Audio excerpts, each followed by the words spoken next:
Now, let's get some reaction to the very sad news that former US President Jimmy Carter has died.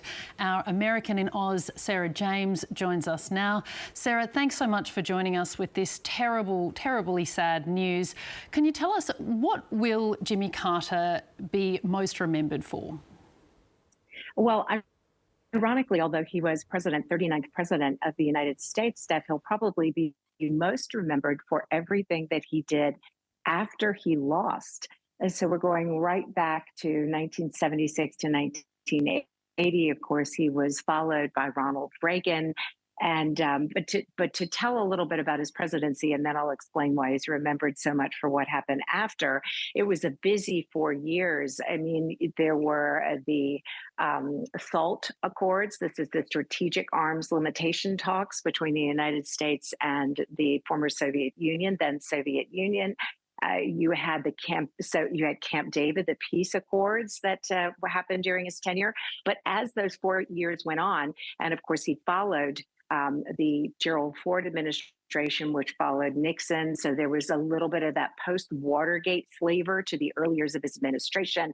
And indeed, that's why he won the election, Steph, because he was considered to be someone who was a burst of just something far more mainstream and, if you will, even moral, somebody who kind of made a show of his Christianity and cared about those values. He was a peanut farmer from Plains, Georgia, so he burst onto the scene as somebody so different.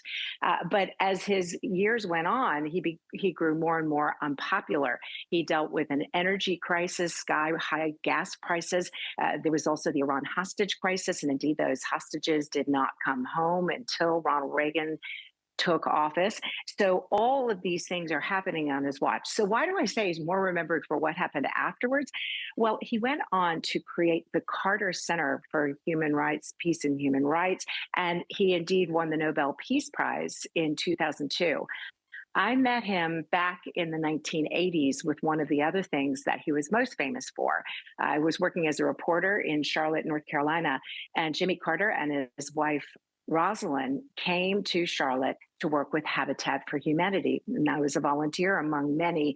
And there we were with the former president of the United States with a hammer in his hand and a nail in the other, working to build houses in a place called Optimist Park.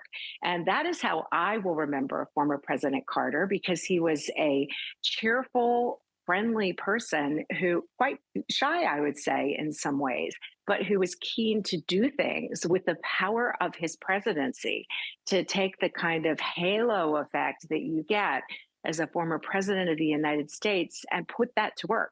And that is what he did for the rest of his life. A former naval engineer, a former president of the United States, a graduate of the Naval Academy.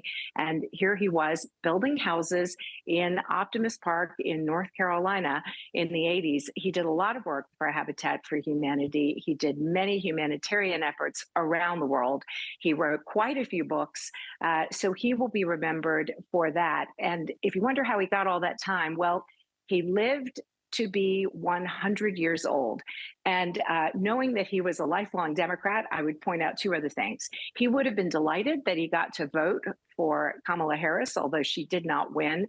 And I would say he would have been delighted to pass on under a Democratic administration. That's how I would sum up former President Carter. Yeah, he did have a larger-than-life period after the presidency. I do recall seeing appearances with his wife, and they were deeply in love, and he was came across as a very humble, very down-to-earth man. It feels a bit like he's from a different era when politics was a more bipartisan affair. What do you think his loss does to the political landscape in America at this time? Yeah, it was a far more civil era, I would say. And although, as I pointed out, there was this back and forth. He came in after Watergate. That was still very much, even though Ford had taken over, that was still very much part of the landscape. But yes, it was a really different era. There was great bipartisanship on the Hill. Democrats and Republicans had lots of disagreements, but when push came to shove, they could work on bipartisan legislation and get things through the Congress. That's much more difficult now. And I think that it is a far more it's a far more fractured political landscape now.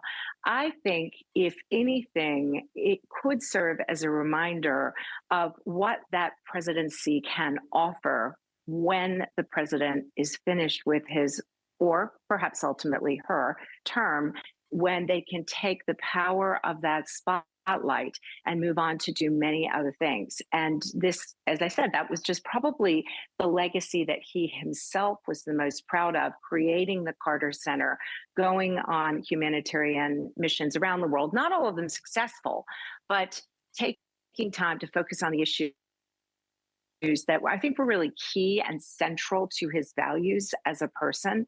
But you are correct that it was a far different era from the one that we have now. And there's a kind of almost a halcyon feel to something that feels like yesteryear.